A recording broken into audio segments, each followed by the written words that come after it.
आप सभी को प्रतिभा का नमन। हजारों वर्षों से वैज्ञानिकों द्वारा ब्रह्मांड के रहस्यों से पर्दा हटाने का प्रयास किया जा रहा है।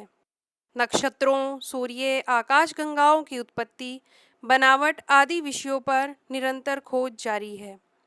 आधुनिक वैज्ञानिकों के इन प्रयासों पर लगभग 2500 वर्ष पूर्व भारतीय खगोलविदों ने अपने चिंतन द्वारा ऐसे तथ्य प्रस्तुत किए हैं जिनसे लोग आज भी चकित हैं। जी हाँ, जब जीरो दिया मेरे भारत ने, ये गीत सुनकर हम सभी बड़े हुए हैं। आज उसी अतुल्य महापुरुष के विषय में हम बात करने जा रहे हैं जिसने जीरो दिया इस भारत को। आपको पता है, भारत का सबसे पहला कृत्रिम उपग्रह 19 अप्रैल 1975 ईस्वी को छोड़ा गया। यह दिन भारतीय इतिहास का स्वर्णिम दिन था। इसका नाम रखा गया आर्यभट्ट। इस उपग्रह के नाम से संबंधित कहानी है एक महान गणितज्ञ और खगोल वैज्ञानिक की, जिसका नाम था आर्यभट्ट। बचपन से ही आर्यभट्ट आकाश में तारों को अपलक निहारते रहते थे।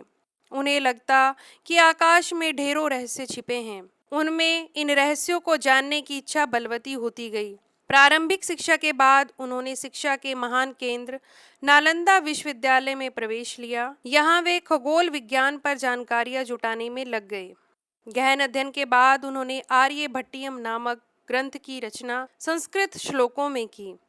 यह ग्रंथ खगोल विज्ञान की एक उत्कृष्ट रचना है। पुस्तक से प्रभावित होकर उस समय के गुप्त शासक बुद्धदेव ने उन्हें नालंदा विश्वविद्यालय का प्रधान कुलपति बना दिया।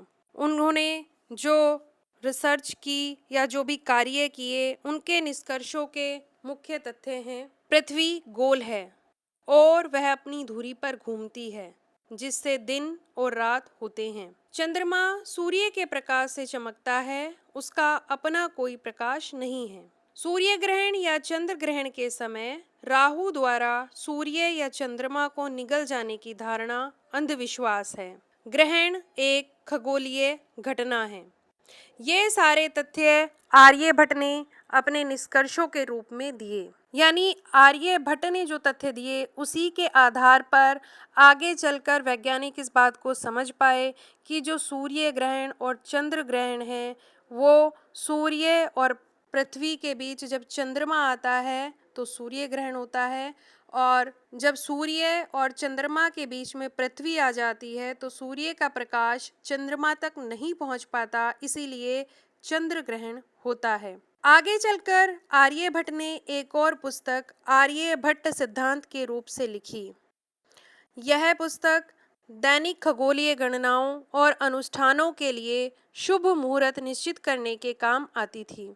आज भी जो पंचांग यानी कैलेंडर बनाने के लिए आर्यभट्ट की खगोलीय गणनाओं का उपयोग किया जाता है। निसंदेह आर्यभट्ट प्राचीन भारतीय विज्ञान और खगोल शास्त्र का एक प्रकाशवान नक्षत्र है। तो इस प्रकार हमने देखा कि हमारे प्राचीन इतिहास में एक से एक महापुरुष और एक से एक महान वैज्ञानिक छुपे हुए थे।